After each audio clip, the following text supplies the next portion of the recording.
Quais alterações nas costas do seu bebê deve realmente te preocupar?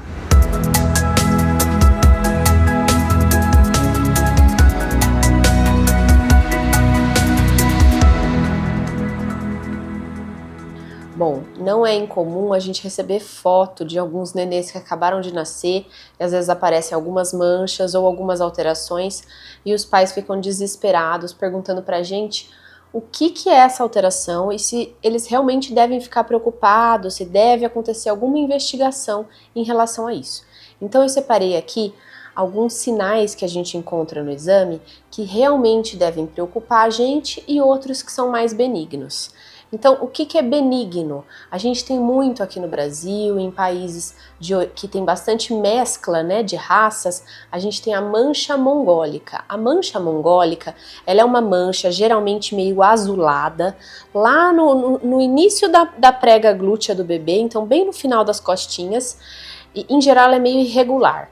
A mancha mongólica, ela não determina investigação, ela é totalmente benigna, tá? Outra coisa que também é benigna são covinhas no final do cóccix. O cóccix é esse último ossinho aqui da coluna. Então, lá no finalzinho do bumbum, se tiver uma covinha bem equivalente, bem nessa região, essa covinha, a princípio, ela é benigna.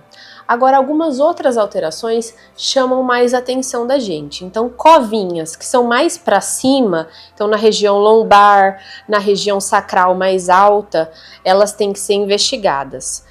Manchas como hemangiomas nessa região da coluna também preocupa a gente. Apêndices cutâneos, então às vezes parece mesmo um dedinho, né? É uma região assim saltada de pele que você palpa e é molinho, chamado de apêndice cutâneo, também preocupa a gente.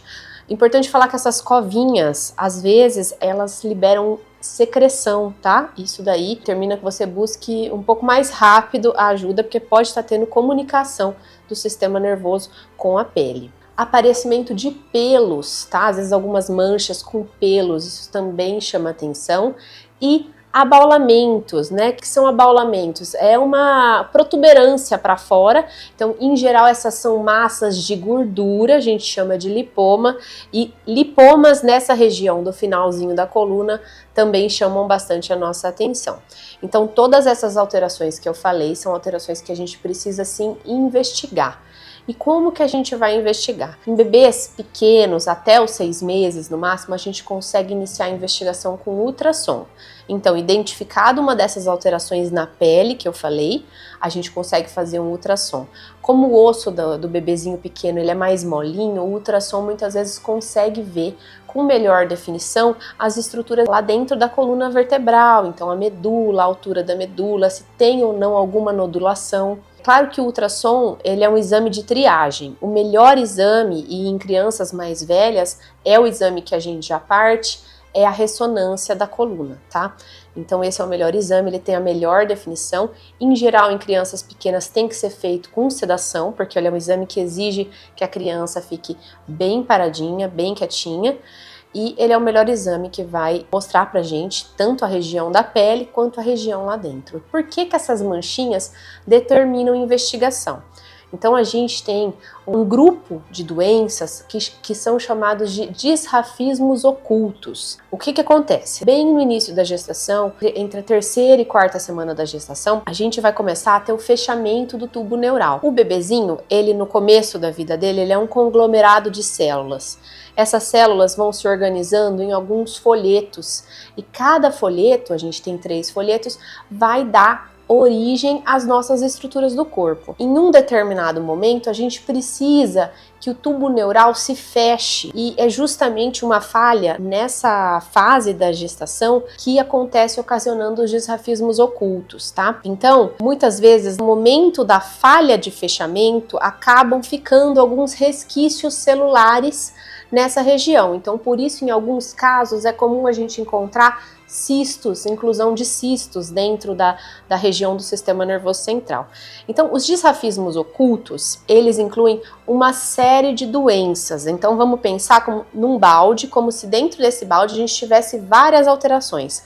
Algumas vezes, a gente tem só uma dessas alterações, como, por exemplo, uma medula presa, e outras vezes a gente tem por exemplo, um seio dérmico com um cisto epidermoide. Então, eles podem se misturar. Então, não dá pra gente falar numa determinada conduta específica, porque a conduta vai depender muito do tipo de diagnóstico que a gente vai fazer, mas essas manchinhas na coluna, elas vão determinar essa investigação para a gente ver o que a gente vai encontrar. Então, quais são as coisas que geralmente a gente pode encontrar na pesquisa de uma criança que tem essas manchinhas na coluna? Então, uma coisa que acontece com uma certa frequência, né, é o que tem maior frequência, e às vezes nem chega ao médico, porque é oligossintomático, não tem muito sintoma, é só a falha dos elementos ósseos. Então, por exemplo, esse daqui em azul, esse é o sacro. Às vezes a gente vê que a criança não formou os elementos ósseos. Então, se for só alteração óssea, muitas vezes não dá manifestação. O que é interessante pra gente, né, que é da neurocirurgia, é a gente avaliar lá dentro, a medula. Se lá dentro da medula a gente pode encontrar tumor de gordura, se a gente vai encontrar cisto dermoide, cisto epidermoide, se a medula vai estar presa, muitas vezes essa medula ela é mais fibrosa e ela fica mais baixa, mais presa, e muitas vezes a gente nem encontra a medula mais baixa, mas a criança pode ter uma sintomatologia de medula presa, mesmo com a medula na posição correta. Então, é uma série de doenças, tem outras mais graves, tem outras condições em que a gente tem formações de duas medulas.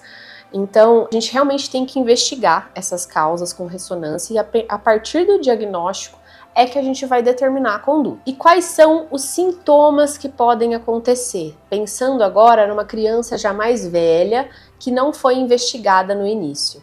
Então, essa região é responsável pelo controle das pernas, tanto pela parte motora quanto pela parte sensitiva, e pelo controle dos esfíncter urinários e anal. Então, essa criança pode ter alteração de marcha, pode ter alteração sensitiva das pernas, alteração de força, pode ter deformidade nos pezinhos, assimetria da altura, do comprimento das perninhas. Outra coisa que a gente vê são crianças que fazem infecção de urina de repetição, porque o esfíncter do xixi não funciona do jeito correto, então ela pode fazer xixi, ficar com resíduo urinário e isso daí predispor a ter infecção de repetição. Outra coisa que a gente também vê bastante no consultório são crianças constipadas, então que tem bastante dificuldade de evacuar. Então você vê que tem uma certa disfunção do esfíncter delas. Outros casos são crianças que têm dificuldade de fazer o desfraude, também pode ser por conta de uma dificuldade de esfíncter. Então esses sinais chamam atenção. Outra coisa que também chama atenção são crianças que estavam se desenvolvendo e andando e acabam referindo uma certa dor na região aqui, no finalzinho do bumbum, na região ali da mancha, né, ou da alteração, e isso pode significar uma tração, né, uma dor por tração, e essas crianças acabam referindo um pouco de dor no local.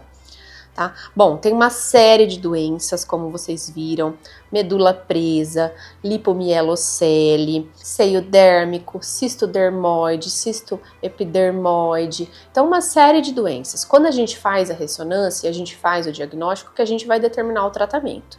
Então, em geral, o tratamento para quando a gente encontra esse tipo de alteração é um tratamento cirúrgico, tá? Em raros casos, como por exemplo alguns tipos de lipomas, que tem até o nome de lipomas do tipo caótico, a cirurgia ela pode trazer mais malefício do que benefício, mas em geral os tratamentos são cirúrgicos e tendem a ser antes dos sintomas aparecerem ou no aparecimento de sintomas menores. Por quê? O tratamento ele visa parar a progressão da evolução da doença e desancorar a medula. Porque com o tempo, com o nosso crescimento, a gente ganha altura e a nossa medula tende a subir e ficar parada ali. O ideal seria que ela ficasse em torno de L1 e L2, né, das vértebras lombares L1 e L2. Então essa seria a altura normal. Em medulas presas, ela acaba ficando presa, às vezes na região lombar baixa ou na região sacral. E isso gera lesão, essa tração gera lesão e pode gerar, né, sequelas motoras, sensitivas, piora das alterações dos esfíncteres. Então o ideal é a cirurgia acontecer antes desse período, Por quê? Depois que a gente já teve a lesão neurológica, a cirurgia, claro, ela sempre vai ajudar, porque ela vai evitar a progressão, mas recuperação das funções neurológicas é mais difícil. Então, o ideal é que seja abordado antes da gente ter a lesão, é mais efetivo. Então, eu queria contar para vocês uma coisa que aconteceu durante um congresso. Um neurocirurgião da França estava contando os resultados cirúrgicos deles sobre essas questões dos disrafismos. E o disrafismo, ele é apresentado nos congressos junto com a mielomeningocele, que é aquela formação que é uma falha de fechamento mais grave, em que no caso não se forma pele por cima e fica aquele bolsão, tá? E ele estava contando que muitos dos casos de mielomeningocele lá no país dele, a gestação ela é terminada pelo próprio sistema de saúde, então é oferecido aos pais de forma assim bem firme para se terminar a gestação. E com a entrada de bastante imigrantes para lá e grande parte dos imigrantes de origem muçulmana, esse tipo de conduta acabou não sendo aceita pela questão religiosa, e eles acabaram seguindo essa gestação. E daí eles computaram os casos. Em alguns casos, a mielomeningocele, ela é na verdade mais uma meningocele, ela não tem mais a parte neurológica exposta e seria mais um bolsão.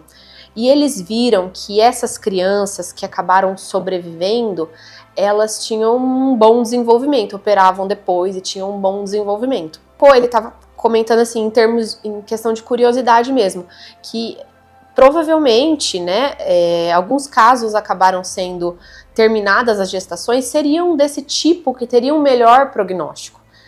E que, no entanto, acabaram sendo retiradas essas crianças. E então foi isso que ele questionou no Congresso, deu bastante debate na época sobre essa questão de terminar ou não a gestação.